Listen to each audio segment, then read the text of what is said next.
कि पूरे पूर्वांचल में मऊ का नाम रोशन करना कह लीजिए कि बहुत ही गर्व की बात है। और जिस तरह से उर्दू नेशनल उर्दू अवार्ड से भी इन्हें सम्मानित किया गया, तो आप समझ सकते हैं कि डॉक्टर साहब की जो उपलब्धि है कितनी बड़ी है। और आपको हम ये तस्वीरें जो दिखा रहे हैं, इसी मोमेंटो से इन्हें सम्मानित किया गया है। और आप देख पा रहे होंगे, इस पर लिखा है नेशनल उर्दू अवार्ड, जो कि कौमी उर्दू शिक्षक कर्मचारी संघ के द्वारा इन्हें 25 सितंबर को शिक्षक दिवस के दिन इन्हें दिल्ली में सम्मानित किया गया था डॉक्टर साहब को। दोस्तों, आप सभी का स्वागत है मिस्टर न्यूज़ टीवी में। इस वक्त हम उत्तर प्रदेश के मऊ जनपद में मौजूद हैं।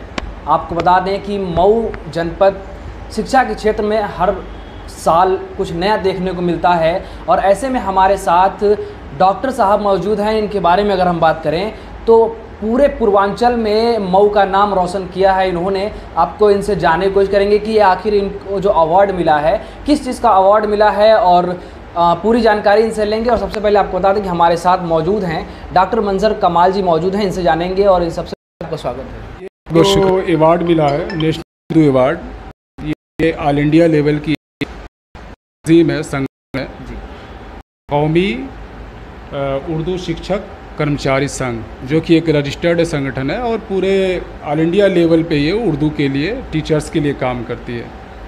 तो ये अवार्ड जो मुझे मिला है, ये तालीम के मैदान में खिदमत के लिए, सेवाओं के लिए, शिक्षा यानी एजुकेशन के सेक्टर में काम करने के लिए, इसी तरीके से भाषा और साहित्य के लिए। चूँकि मेरी एक हैबिट है लिखने पढ़ने का, मैं आदी हूँ, तो मेरे लेख वगैरह, मज़ामीन और मकालात वगैरह जो हैं मुख्तलिफ़ मैगज़ीन्स और अखबारात और न्यूज़पेपर वगैरह में पब्लिश होते रहते हैं, तो इसके लिए ये अवार्ड मुझे मिला है। डॉक्टर साहब, हम जानना चाहेंगे कि जो आपको नेशनल उर्दू अवार्ड से सम्मानित किया गया है, उस वक्त क्या आपको फीलिंग थी, कैसा लगा उस वक्त आपको, क्योंकि पूरे पूर्वांचल में आप इकलौते थे जिसको आज सम्मानित किया गया? जी अल्हम्दुलिल्लाह, जब ये खबर मुझे सिलेक्शन की वहाँ से दिल्ली से मिली तो बेहद खुशी हुई, और अल्लाह ताला का मैंने शुक्रिया अदा किया कि उसने हमारी कोशिशों को कामयाबी बख्शी। बहुत खुशी हुई, इतनी खुशी कह सकते हैं कि उस वक्त हुई थी जब मैं डाइट के लिए सिलेक्ट हुआ था एज ए लेक्चरर। डॉक्टर साहब, मऊ जो है, मऊ में काफ़ी उर्दू के जो जानने वाले हैं लोग मऊ में मिलते हैं, लेकिन देखा जाए तो जो शिक्षा के क्षेत्र में अगर देखा जाए तो ज़्यादातर रुझान अब इंग्लिश मीडियम में लोगों का जा रहा है, इंग्लिश जानने में। उर्दू के लिए आखिर क्या वजह है कि कमी देखने को मिलती है? देखिए, ये माहौल और हालात की संगीनी कह सकते हैं, या लोगों का बदलता हुआ रुझान कह सकते हैं कि उर्दू से लोग दूर हो रहे हैं। हालांकि उर्दू ने बड़े पैमाने पर लोगों को नौकरियां दी है। अगर आप माइनॉरिटी कम्युनिटी की बात करें तो आप देखेंगे तो सबसे ज़्यादा जो रोज़गार और सरकारी नौकरियां मिली है वो उर्दू के हवाले से मिली है, चाहे वो प्राइमरी टीचर्स की भर्ती हो, या जूनियर टीचर्स की हो, या हाई स्कूल, इंटर और कॉलेजेस में उर्दू असातिज़ा की भर्ती हो, या जैसे हम लोग एज ए डाइट लेक्चरर जो भर्ती हुई है। इसी तरीके से कॉलेजेस और यूनिवर्सिटी लेवल उर्दू मुतरजिम, अनुवादक जिसको हम कहते हैं, है ना, इन तमाम जगहों पे उर्दू ने बहुत रोज़गार दिया है। लेकिन अब ये एहसास कमतरी ही कही जा सकती है कि लोग इस ज़बान से दूर हो रहे हैं, और ये अफसोसनाक बात है। आखिर लोगों को किस तरह से जागरूक किया जाए ताकि लोग वापस से उर्दू की तरफ इनका जो रुझान है वो ज़्यादा देखने को मिले? देखिए, इसकी उर्दू ज़बान की अहमियत, एक तो हमारी कल्चरल इसकी अहमियत क्या है ना, सोशल अहमियत क्या है, इसी तरीके से मुलाजमत और सरकारी नौकरियों के ताल्लुक से क्या अहमियत है, हमारी डेली लाइफ में इसकी क्या अहमियत है, इन सब चीज़ों को हम बयान करके, लोगों को जोड़ करके, तहरीक चला के, उर्दू प्रोग्राम वगैरह करके लोगों को अवेयर कर सकते हैं। जी डॉक्टर साहब, हम जानना चाहेंगे कि आपकी जो शिक्षा हुई है, पढ़ाई जो भी आपकी स्टार्टिंग से लेकर के अब तक की, कहाँ से कहाँ तक हुई है, और उसके बारे में थोड़ा बताएं। मेरी प्राइमरी एजुकेशन जो है जामिया आलिया अरबिया से हुई है, और आलिया हाई स्कूल से हाई स्कूल है, डीएवी इंटर कॉलेज से मैंने इंटर किया है, और डीसीएसके पीजी कॉलेज से ग्रेजुएशन है। उसके बाद मेरा सिलेक्शन जेएनयू में हुआ, तो वहाँ से मैंने एमए, एमफिल और पीएचडी की डिग्रियाँ हासिल की। इसी तरह एक डिग्री मैंने जामिया मिल्लिया इस्लामिया से बीएड की हासिल की है। हम चाहेंगे कि हमारे दर्शकों को आप अपना जो आपको ट्रॉफी से सम्मानित किया गया है, जिस तरह से मोमेंटो देकर के सम्मानित किया गया है, उसको थोड़ा दर्शकों को दिखाएं अपने हाथों से थोड़ा तो ज़्यादा। हाँ, एक बात और कहना चाहूँगा, अभी मेरा तालीमी सफ़र जारी है जी अभी मैं राजर्षि टंडन यूनिवर्सिटी जो कि इलाहाबाद प्रयागराज में है, जी वहाँ से मैं एजुकेशन सब्जेक्ट में एमए कर रहा हूँ।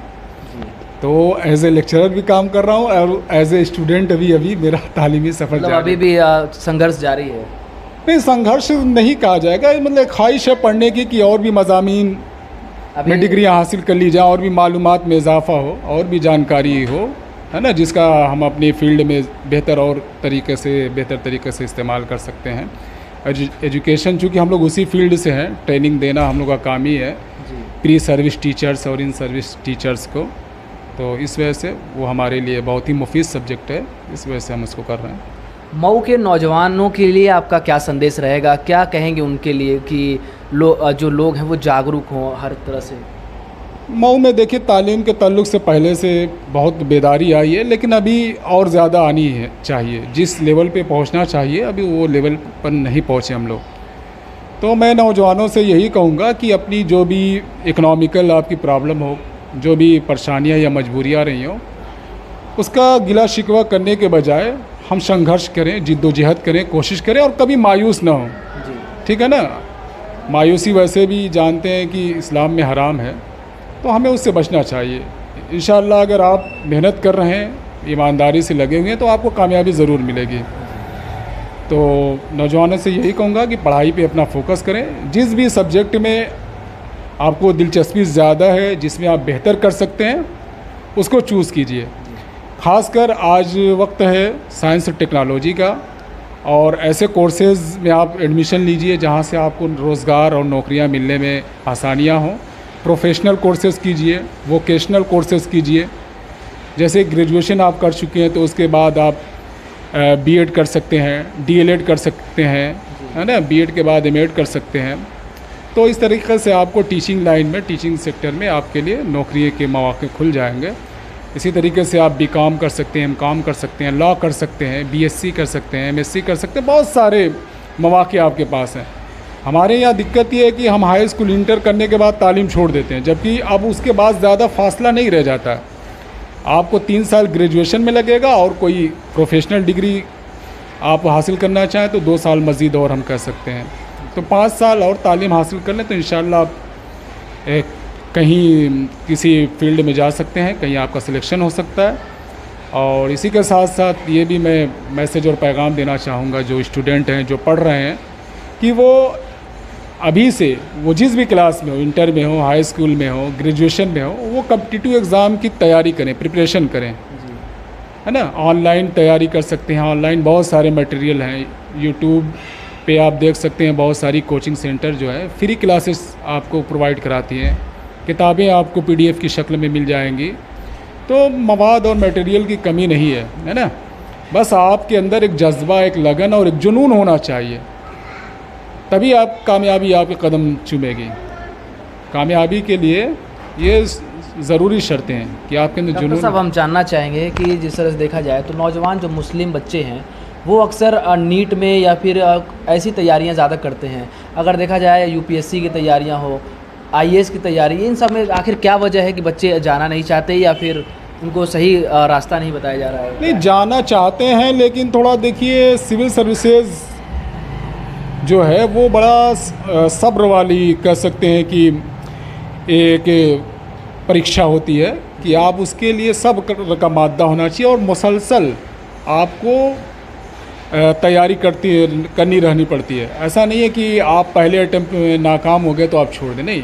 लोग 7-7 साल, 8-8 साल, 10-10 साल लगाते हैं और तब जाके कामयाबी कहीं मिलती है। किसी को पहले अटेम्प्ट में भी मिल जाती है, तो खैर वो अपनी अपनी किस्मत और मेहनत की बात होती है। तो इस हर सेक्टर में जाने की ज़रूरत है लोगों को, तभी आप समाज के लिए काम कर सकते हैं, मुल्क के लिए काम कर सकते हैं, है ना। सिर्फ किसी एक फील्ड में जाने से नहीं काम होने वाला, क्योंकि हर सेक्टर में देश को ज़रूरत है। अगर सभी लोग डॉक्टर हो जाएं तो कौन टीचर बनेगा, कौन वकील बनेगा, कौन जज बनेगा, हैं, कौन सिविल सर्वेंट बनेगा। तो इसलिए हाँ, लोगों की अपनी अपनी चॉइस होती है कि वो किस में जाना चाहते हैं, उनका अपना ज़ाती फ़ैसला होता है। लेकिन मेरा ख़्याल है कि हर फील्ड और हर सेक्टर के लिए तैयारी करनी चाहिए, क्योंकि देश को, मुल्क को, समाज, सोसाइटी को हर फील्ड में लोगों की ज़रूरत है। बहुत बहुत शुक्रिया। हमारे साथ डॉक्टर मंजर कमाल जी मौजूद थे। और आपको बता दें कि पूरे पूर्वांचल में मऊ का नाम रोशन करना कह लीजिए कि बहुत ही गर्व की बात है। और जिस तरह से उर्दू नेशनल उर्दू अवार्ड से भी इन्हें सम्मानित किया गया, तो आप समझ सकते हैं कि डॉक्टर साहब की जो उपलब्धि है कितनी बड़ी है। और आपको हम ये तस्वीरें जो दिखा रहे हैं, इसी मोमेंटो से इन्हें सम्मानित किया गया है। और आप देख पा रहे होंगे, इस पर लिखा है नेशनल उर्दू अवार्ड, जो कि कौमी उर्दू शिक्षक कर्मचारी संघ के द्वारा इन्हें 25 सितंबर को शिक्षक दिवस के दिन इन्हें दिल्ली में सम्मानित किया गया था डॉक्टर साहब को। और ये दिल्ली में इन्हें सम्मानित किया गया है, ये पूरे मऊ के लिए ये बहुत ही गर्व की बात है।